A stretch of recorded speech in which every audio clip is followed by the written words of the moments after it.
Joining us this portion of 21st Century Radio is author, adventurer, and seeker David Krafchow. He has authored 17 books, including Kabbalistic Tarot, Hebraic Wisdom and the Major and Minor Arcana, an Inner Traditions 2000 release, and a fascinating self-published work I read this week focused on the relationship between the Mayan calendar and Judaic teachings about this very time in history, the ending of 2012, hence his book, 2012 and the Kabbalah. In addition, David will tell us about some upcoming adventures on land and sea where he makes clear as he travels what leaves the heart enters the heart. Welcome to 21st Century Radio, David. Thank you so much, Zohar. It's really just a pleasure to be here with this opportunity. I thought we could start with some big things because you have lived this most adventurous life since a very young age. So how would you describe for our audience your path and what you've been seeking? Well, I went into the Navy at 17, and that sort of began my adventure, I think. And I realized in the Navy that I wanted to be a writer, and I wanted to write about the truth. So to me, to be a writer, one has to go out and live, so you have something to write about. So I think those have been the two things that have really sort of focused my life. And that's eventually led me, when I was 26, to come to the Torah and begin studying Torah. So what you're speaking of, for those who haven't heard that word, is the Hebrew Bible and the many teachings of the sages over the centuries. When you study Torah, you have had a particular interest in the more esoteric interpretation of it through what's called Kabbalah. So describe for us what Kabbalah is and what you've been able to learn from it. All right. 3,500 years ago, the written Torah was given to us, Moshe on the mountain of Sinai. And included in it was the oral Torah, and the oral Torah remained oral for 1,500 years. Means 2,000 years ago it was written down. It was written down the Talmud, the law, the Medrash, the story, and the Zohar, like your name, Zohara, brilliance was the secret. And the secret was so brilliant, like the sun, you can't really look at it, until 1,500 years later when the Arizal came and gave us the key to the Zohar, which is the Kabbalah. And the Kabbalah is considered the most feminine of all the teachings because it's the most hidden and the last to be revealed. And the main, it seems to me from years of studying this, that the main emphasis is on the configuration of creation. And which is all based upon God's four-letter name, Yud He Vav He. And for those that don't know what you're speaking of, those are Hebrew letters Yud, which is the value of 10, and He, which is the value of 5, Vav, which is the value of 6, and then a final He, which again the value of 5. So this adds up to 26, and I know from your beautiful work on Kabbalah and the Mayan calendar that 26 is a really important number. Yes, and not only is the number important, but the letters themselves, when you stack them vertically, they take on the form of a human being. And this was what was engraved into the hard light. It's called Or Ein Sof, light without end, that existed before creation, and made a space for creation. And each of the four letters pertain to one of the four spiritual worlds. And we're at the very bottom. Our universe is at the bottom of this lowest world. So this imprint is everywhere in creation. And obviously ending with the human being. And so this is what the Kabbalah is mostly concerned with, is how creation works. And so as you write, and as anybody who studies Kabbalah knows, that we represent a co-creatorship, and that within creation we also, designed into our own body, have these great majestic tools. Yes. The first book of Kabbalah, written 4,000 years ago by Avraham, he was the progenitor of many peoples, the Jewish, the Arab, and the Roman people, plus others. And he writes that the world is created in three spherim: Sofer, Sefer, but Sipor. Sofer means the writer, which obviously is the creator. Sefer is the book, which everything is written in heaven, but the story is here on earth, according to our free will. So it's sort of like a writer writing a story. It starts feeling like the story is starting to write itself. So when we look, for instance, right now, really the whole world is watching the East Coast with this anomalous weather pattern, which will give us these coastal flooding, high winds, sea surges, heavy rain, snow, a megastorm, which some called Frankenstorm, Hurricane Sandy. And everything you do is based in being able to interpret what things mean relative to a very long stretch of time, all the way back to creation. So how would you, as an example, interpret this storm at this time? I think it's really, just dying to be interpreted. And it's interesting, at the same time we're having this storm, there's also the biggest storm they've ever observed in the solar system happening on Saturn, which is particularly interesting because on the 21st of December, we line up the Sun, the Earth, Jupiter, and Saturn. And so to also have a mega storm here on Earth, and particularly in this part of the Earth, because, as it states, that a human being is a small world. So it also means that the world is a large human being. And we can look at the three oceans as the three parts of the brain, the two hemispheres and the third eye, and the seven continents as the seven parts of the body. And meaning the head, before you pass that seven, meaning the head, the two arms, the torso, the legs. The sex. And the generative organs. And so that's six. And the seventh is the mouth, the power of speech. So it comes out that the east and west of Europe, the Europe and Asia, are like the right and left arms, and the torso is in the middle. The Middle East is the sex. This is woman, so that's the Mediterranean. Israel is the place of conception. The legs are the South America and Africa. And it leaves the earth to be what's called in Hebrew malchut, which means royalty, which is represented as woman and as speech.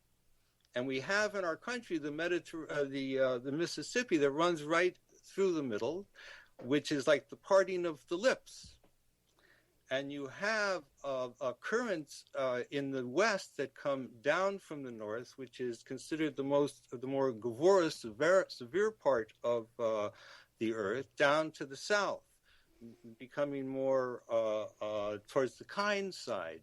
But on the eastern shore, you have it going up from the kind side, coming up to the north, to the more severe. And so here you have this storm happening here that seems to be reflective, perhaps also of Saturn. It's also happening on the full moon. And of course, the full moon has to do with Malkut and with woman, and she's at her strength. So it's as though, and the reason it seems why America particularly would be the mouth is because this is the only country that's truly made up of people from all countries, and that's how speech is, that it's made up from all the other six parts of the body that all add something to the ideas and the emotion until we actually verbalize it. And so, and it's interesting, with political things are split. Everything is split. And perhaps because this is the lips, and this is how something is being spoken out into the world. It's also interesting relative to Malchut being the feminine as well as speech and our kingdom. And it's also, when you look at the fact that the waters of the earth, or the earth herself, which is feminine, speaking about this great imbalance that we've created through human activity on the earth, it's really, I think, a wake-up call. I mean, I'm not alone. My husband and I, for 30 years, have been talking about the extreme weathers we would anticipate experiencing as a result of global warming. And when we look at human activity as a result primarily of greed and the status quo of resource sucking of the planet and such disregard for the sanctity of nature and how to keep things in balance, whether it's in agriculture or in the economy, be it making it a life economy rather than a war-based death economy. It's really, I think, a cleansing, and it's hopefully, God willing, there will be very little harm. There's bound to be damage, but very little harm. May that be the case. Yeah, but it's really, I think, when you look at the debasement of political dialogue in this country, and it being seeded through Washington, New York, etc., yes, it's almost an opportunity for people to come together. And that's the way I look at it. We're all called to divine unity on this earth and in this country. Yes. And I think that, unfortunately, oftentimes through hardship, individuals and nations wake up to their higher purpose. Yes. The only thing I would sort of add is I think that there's a little, it's sort of masking something that's much more important, which is that the world is actually changing. Obviously, it's bad to pollute, and it's bad to, treat our beautiful world, in a cruel way, and in a greedy way. Nonetheless, the world is giving birth, and when birth happens, things change. Mm-hmm. And so I think some of the changes are due to that. And I think if we focus too much on the physical debasement that has been done to the earth and don't see the spiritual thing that's happening as a result, it's sort of like, just before the birth, the embryonic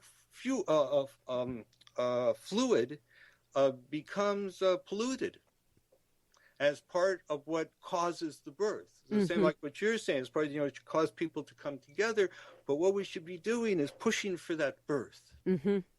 Well, and it's so interesting because when you look at the world's prophetic traditions, as you have, and that's what we're going to talk about, much of the next portion of the program is the Mayan calendar and what the Jewish teachings are. You often hear people speak of this time relative to the Bible's telling of Gog and Magog. Yes. And I'd like for a moment for you to talk about that because you do in your writings, and I think it's different from the way many people express it. All right. Well, it's prophesied that before the birth, we're talking this worldwide birth will happen, that there will be a great war called Gog and Magog. And it's been conjectured through the time since the prophecy, 3,000 years ago, maybe more, of when that time is. And the truth is, because we're co-creators with the Creator, that whenever becomes that right time, there has to be the prophecy. And there's times in the past when, particularly a story in the Talmud, that one of the kings, God wanted to make him to be Mashiach, which would enter in this time. And the rabbi said, so who will be Gog and Magog? And God came up with two nations fighting. Now, there has to be some way that the prophecy comes true. But in our time, we see the prophecy. And, in birth, since we're, speaking of the metaphor of birth, the most difficult time of birth is called transition. And that's the time when the woman, if she's going to really lose her composure, that's when she's going to lose it. And we went through a time like this. And it's interesting, we're talking about the number 26, and this was for 26 years from the beginning of Reagan until... You're talking about President Ronald Reagan, and also the Pope, I forget... Pope John Paul. They both started at the same time. And it ended 4 presidents later with Katrina. And it's just, to me, completely fascinating. You'd mentioned like all the numbers involved here, but the different sort of milestones we hit during those 26 years.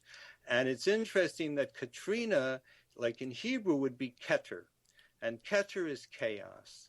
And it came and it just threw everything into chaos. And as a result, things just turned upside down.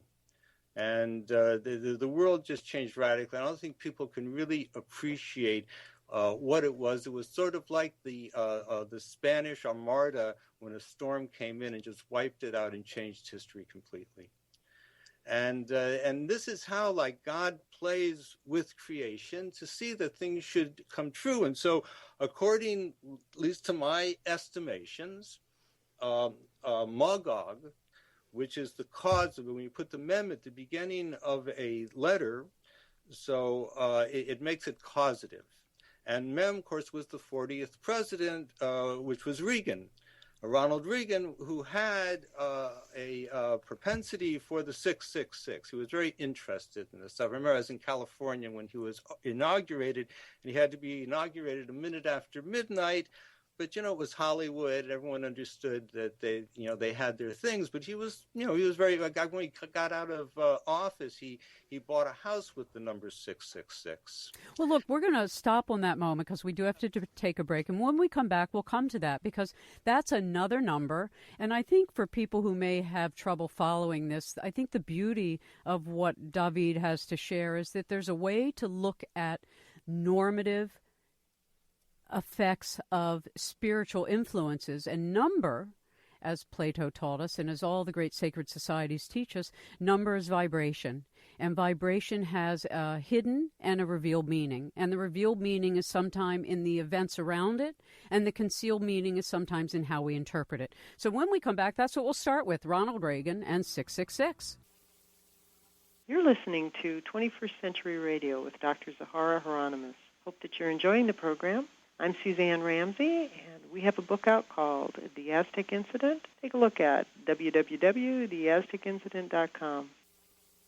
Featured on our website at www.21stcenturyradio.com. Just as our current guest, David Krafchow, is. You can find him at www.jewishbohemian.com. That's jewishbohemian.com. So, David, coming back to the number 666, it carries a lot of potency and a lot of different meanings for different people. So tell us how you see it and why it's connected to the Reagan presidencies and the Bush presidencies and anything else it's connected to. Yes. Well, the six derives from the sixth day of the week. There's 6 days of creation, and on the sixth day, the human being is created. And in the Sefirot, sort of like the Kabbalistic atom that makes everything of 10, the 6 is the place of sexuality. And so the 666 is sort of in each day of creation corresponds to 1,000 years of history. And in each 1,000 years, you have a 666 where that millennium peaks. The first 666, there lived a man named Hanuk, as described in the Torah, and he lived for 365 years. Might seem like a long time. In those times, people lived to 1,000. And he was made Metatron, the angel of the earth, and he was given all the secrets of of times and calendars, and he becomes like sort of guardian over the earth. That's when the Mayan calendar begins. And it's embedded in the Hebrew calendar, which began obviously 660 years before. In each 1,000 years, like in the next 1,000 years, in the 666, there's the great flood of Noah, which we celebrate actually in 5 days, the 17th of Cheshvan. And in the last 666 was 1906, a very fecund time for the world. It's the time where a week before Rosh Hashanah 5666, Einstein publishes E=mc². At the same time, Picasso is developing Cubism, which is in Torah, in Kabbalah, is like one of the deepest symbols. The Ten Commandments were written into two cubes, and the two cubes like fit together. And so you had this really extraordinary time, but at the same time, it's sort of like in a birth that you have the child's growing, but then you have the placenta, the afterbirth, that it's there to help the child be born, but the closer the child comes to birth, the more the placenta knows that it's coming close to death. And there's always this struggle between the placenta and the child. And that's what's been going on for the last 100 years. It's just been 100 years of war. And that really peaked with Ronald Reagan and the three presidents that followed him. So if Reagan is Mem, so he's what caused it. And then the three presidents are Gog, the two Georges, Gimel and Gimel, and Clinton in the middle. And what these four presidents did was, first of all, they brought us to the year 2000. And these 6 days of creation are divided 2,000 years of chaos, 2,000 years of Torah that began with Abraham and ended with the destruction of the temple in Jerusalem. And the last 2,000 years are the 2,000 years of Rome, in which this birth we call Mashiach is coming to the world. And that concluded at 2000. And there were many enormous things that were happening in the skies. One of the things that happened was in 1998, on August 27th, 1998, we came close. We were hit by a neutron star for 10. 1998. It wasn't for long. It was like for 5 minutes or something, wasn't it? It was a very short burst. Yes. I'm sorry. It was for, I can't remember. It was for 5 minutes because it was exactly that's right. It's for 5 minutes because it's exactly 5 years later on that day that Mars becomes closest to the Earth. And Mars is very connected with Rome. And our whole way of government is based in Rome. Yeah, which means power, domination, manipulation, etc. By the sword, by the coin, by the religion. It's all Rome. And it came to its peak in 2000, and its time was over. And they didn't recognize that. And there's sort of this momentum going on. In 3 years later, when Mars comes closest to the Earth, and it's a year in Kabbalah, the number 63 is predominant, and that's the essence of the animal, and that's when we went to war. And that's when came true the prophecy that at the time of Gog and Magog, that there will be so much opulence that gold will lose its value. And it's during this time that through Gog and Magog, they will Rome will take over the world. They will conquer the world. And that was a sign of it because they went to war against the entire world. The entire world said no, and America went to war. And Rome America had become the sword of Rome. And they promised us 100 years war. No one mentions that anymore. They promised us 100 years of war, just like the last 100 years. But thank God, Katrina came and put an end to it. If it wasn't for Katrina, our political situation would be much more difficult than it is presently.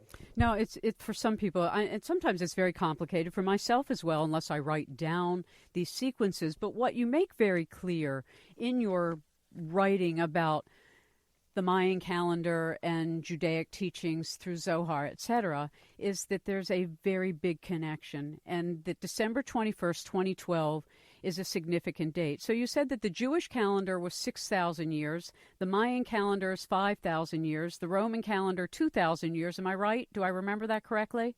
Yes. So what does that have to do with now and December 21st, 2012? Well, first of all, the only place you have, the interesting things about the Mayan and the Hebrew calendar that's very significant is that they have a particular beginning date and they have an exact ending date, both calendars. And the Mayan calendar is a little bit more than 5,000 years. The Hebrew calendar is exactly 6,000. The only place you have that, we see that in life, is when a woman's pregnant, that she has a calendar inside of her, and when it ends, that's her due date. And when our due date comes, so the sun, the earth, Jupiter, and Saturn will be lined up with the center of the galaxy. Right, the galactic center alignment, December 21st, 2012. That's right.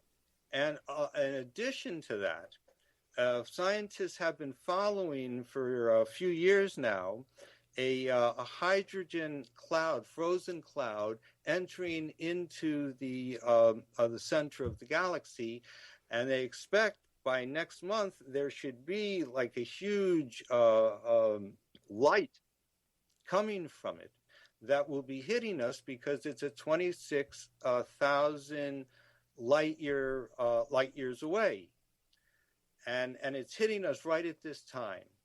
And it's interesting that the way the Mayan calendar is based upon the 26,000-year rotation of the Earth around the North Star. And so these two 26s that have nothing to do with one another is just, it's just extraordinary. So as you point out, so we have this enormous span of time, but each place in time has purpose and meaning. And that currently the Mayan calendar, which ends, and then it actually has a cyclic, I mean, they're spiraling. People say it ends, but there's always a new beginning. The Mayan calendar in 2012 and the 6,000-year Hebrew calendar ends 228 years later. That's right.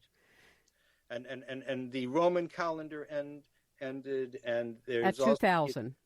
Carbon-14 that has a 5,730-year cycle. That was 1970. We have all these. See, this is when it says the end of days, it means the end of the calendars.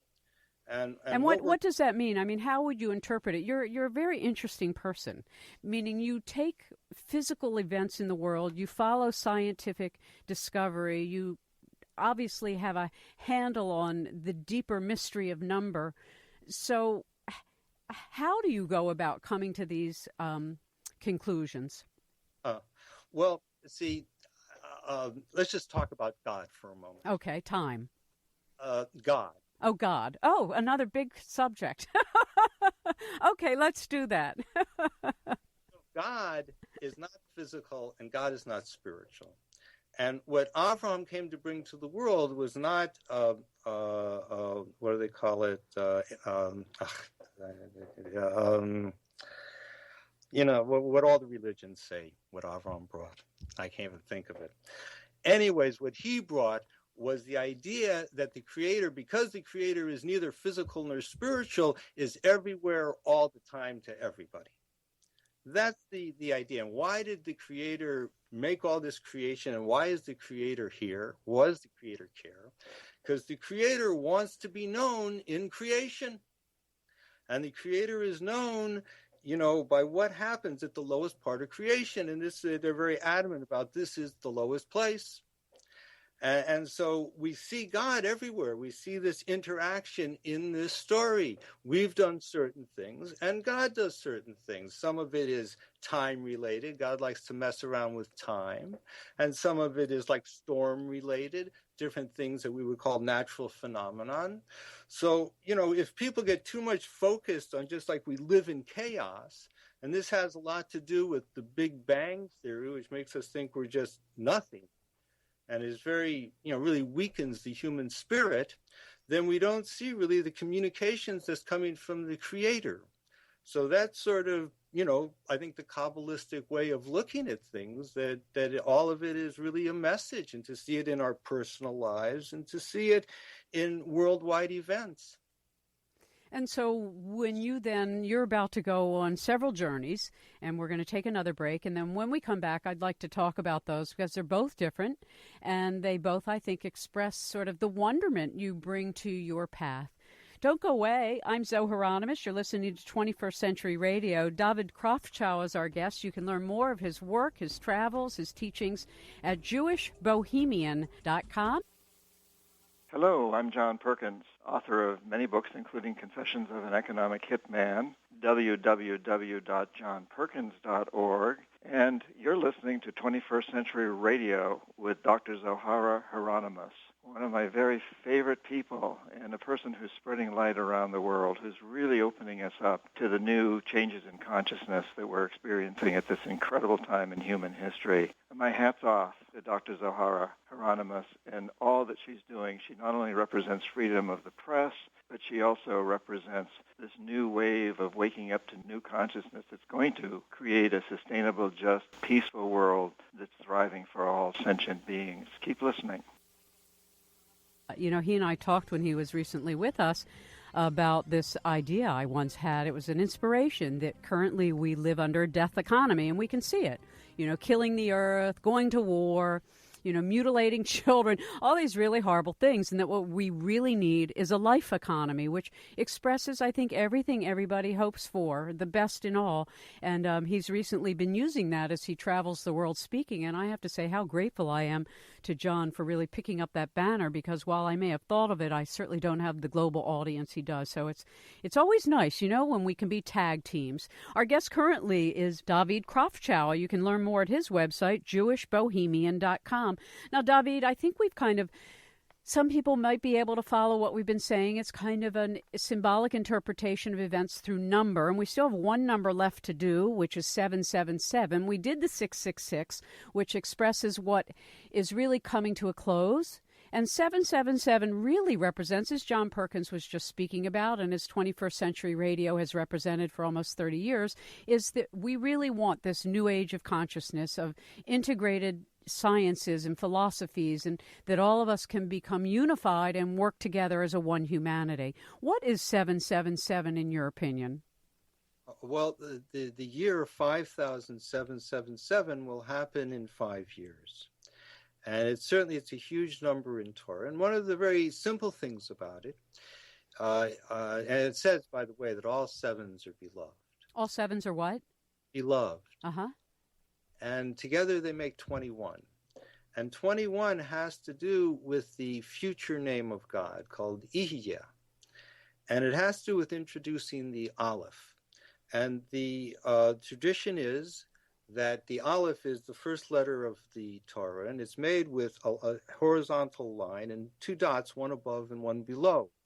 And it says all of creation is housed in that lower dot of the Aleph. We're talking, for those that don't know the Hebrew alphabet, it's the letter like an A. It's the beginning of the alphabet, the Hebrew alphabet. Right.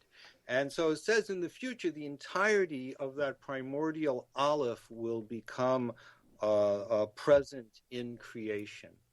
And so that's a real sign how we're moving out of the 6, because the 6 has to do with sexual, it has to do with the end of the male 6,000 years. And then we move into the 7,000th year, which is like the 7th day of the week is the Shabbat, the day of rest. So in the same way for the world, there will be rest, there will be peace, there will be abundance.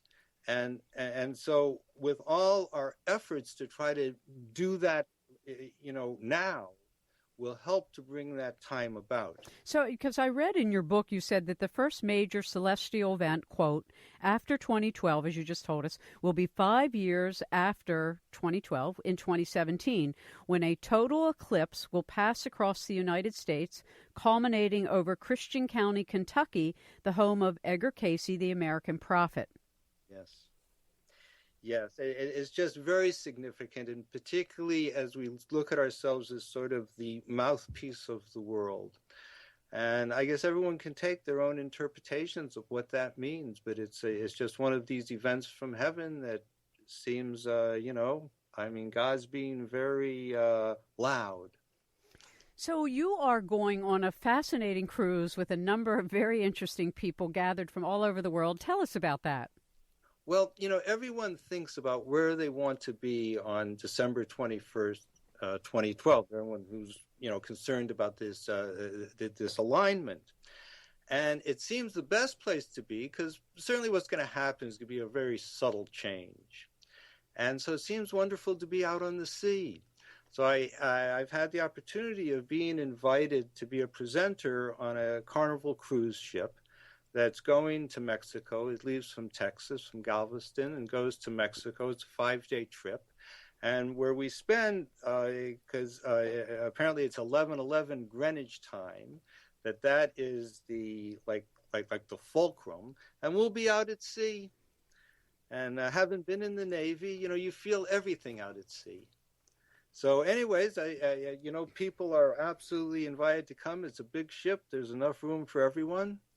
And you can get a link to it, at my website, jewishbohemian.com, and just go from there. Well, it's an interesting combination of educators, spiritual teachers, shamans, mystics, who are going to perform ceremonies, talk about the Mayan calendar, visit local sites, and it's always nice when people can express their freedom and their free will and experience some pleasure at the same time. And that brings me to really talking about something you wrote and something that is taught in Kabbalah very clearly, that will and pleasure are very important aspects of the human experience. Yes. You want me to speak on that? Please do. Yes. Well, as we talked about the 10 Sefirot, the 10 luminaries, they correspond to the 10 parts of the body. Basically 3 triangles: the head, the torso, the arms, the legs, the sex, and speech is the 10th. But what crowns them is pleasure and will. And pleasure and will are the essence of man and woman. Man is will, very directed, and pleasure, so man's like the line, and woman, the curve, is the circle. And the essence of all things is pleasure, is the essence of woman, which I believe is the reason why we are all conceived female. And then some of us change to be male, because that way we all have that inner essence. And what makes a thing in essence is, one, it's not seen, and it has no particular part of the body. It can be everywhere at once. It surrounds us completely. And this is really our connection to the spiritual world. And that's why people, when they get close to spiritual, sensing spirituality, a lot of times people become very happy. Or people would become very happy to get close to the spiritual world. The ancient prophets would do that. They'd go around with instruments and singing and just be really happy, hoping to get prophecy. And so these are like, and so there is no, absolutely no crime to have pleasure or to will things. Our human freedom of choice is how we do that. Whether we're really taking pleasure in creation, or if God forbid we're taking pleasure in destroying creation. So one can be part of creation, or one can be against creation, but there's no way to get out of creation. There's another journey that you're about to take, which is going to become a film, and I think it's a very interesting, because it's really very much like many gypsies have lived worldwide for many centuries. Yes, I wanted to give a real sense of what it is to be Jewish, because we are in exile. And so I have these friends down in Kansas, and they've been living for years in a cabin, in a wagon that is taken by like horses and mules, and they would like to move on from where they are, and they invited me to come with them. And I just thought it would really be a beautiful thing to travel like that through the Deep South, through the Bible Belt, and to be able to share with people what it is to be Jewish. Because I think one of the big problems in the world is we're not getting authentic ideas to one another. And it's very important for the Jewish people to be a light to the nations. That's what we were asked to be. And so one of the ways is to go out and really be with the people and be able to, have this discussion and really change the world through that. And so when you look at your own life and where you've come from and now where you're going out on a journey, and you meet so many different kinds of people, do you get a sense of this change in awareness about why we're here? I certainly do. I mean, I also have spent my whole life immersed in people who are already working on this shift of bringing us to unity consciousness. Yes. Well, one of the things it talks about this time is it'll happen. It's called Akishana. It'll happen in a blink of an eye. And, there's one thing that happens in a blink of an eye, and that's when people open their eyes. And I think that's what's happening. There's all sorts of energy from so many different places. There's so many different disciplines. And there's so much commonality between us all.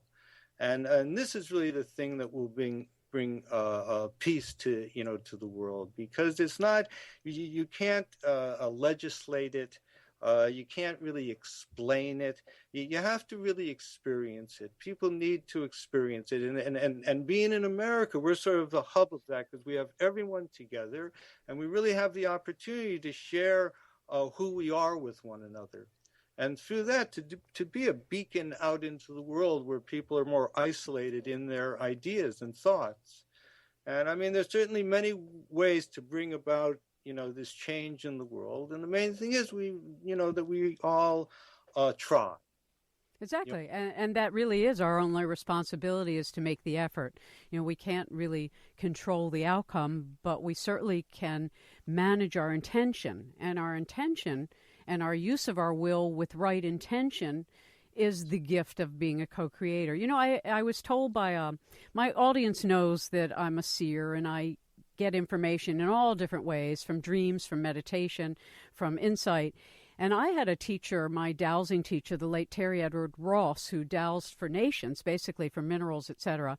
He came to me once in a dream many years ago after he had passed on, and he told me the following thing, that March 31st, and he told me this back in, oh my gosh, it had to have been back in, I don't know, long time ago, maybe 13 years ago, no, couldn't have been, maybe 10 years ago, that 3/31/2013, coming up next year, and he told me this, I think in 2005 maybe, that it would be called the Great Turning. 3/31/2013, and I don't know what that means. I hope it's for good. I have to assume it will be if it came from him.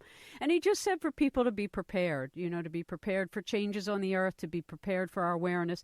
And when I add those numbers up in just, regular numbers, 3 plus 31 plus 2013, it comes to a 13. How do you interpret the number 13? It's given that Halloween is coming, and 13 always comes up with Halloween. 13 is a very good number in Torah, because Gematria Echad, which means one. It doesn't only mean one, but it means that the creator, the Echad, it's the first letter of Echad, is Chet, is in the seven heavens, in the earth, and the four directions. And that's where it says like creation is, between Earth and Pluto. That's where life exists. And so 13, anything that reduces to 13 is just wonderful. It's just a really good number. And oftentimes those things like that, particularly from the Jewish people, because we've been sort of demonized a lot. So whatever is good to us becomes bad to other people. It's probably the 13, the 666. Mm-hmm. Yeah, it's very interesting how it's a very positive, affirmative number, 666, of our sexuality and our integration and our giving birth. And yet people have been able to be convinced that it's so malefic and so horrible and dangerous and evil. Yeah, there's a lot of this, there's just a lot of this ingrained, just negativity, very deep into people for many, many centuries. And, but our time, people are really waking up. We saw in our time how people were segregated when we were young, and now people are integrated. Things can happen very quickly, and as we spiral down to these end times, things go very quickly. So we can all expect, change to happen, and to happen quickly. And we should just remember that this is from God. This is the birth process. And if we go with it, we'll have a beautiful birth. And if we try to go against it, and try to stay for the status quo, then we'll have a difficult birth. We have about a minute left. Is there anything else you'd like to share with us? Well, I would like to, I guess, just apologize if I've been too obtuse. These things are very, there's so many deep things in these ideas, and I know they're new for people, but the Jewish people, we need to put our ideas out there. It would really help the world a lot. We have many, many secrets that need to be exposed. That's my belief. That's what I do. And so people should be patient with me. Well, I wish you a very safe journey on your cruise out to sea to Mexico to celebrate the Mayan calendar and all things good. And may you have a wonderful journey by caravan with that beautiful family and all those you encounter. May it bring peace to you and those you touch. Well, thank you so much, Zohara. What a beautiful being on your show, man. Thank you. You're welcome. Don't go away, ladies and gentlemen. You know, we try on 21st Century Radio to give you a very diverse exposure to many different systems of interpretation and ways of looking at the world, whether it's earth sciences or philosophy, or in this case, spiritual interpretations of numerical values, as well as the inner interpretation stretching way back to the creation of all of us and the creation of the world. And I love the thing David Krafchow pointed out is that time is masculine and space is feminine. And when I sort of put that into my own life, I think I understand that. So we are all male and female. May we come to harmony and take care of your neighbors. And that's the show. 21st Century Radio is produced by Hieronimus and Company. Our executive producer and research assistant is Laura Kortner. Our engineer is Anita Brockington, and I'm Dr. Zohara Hieronimus.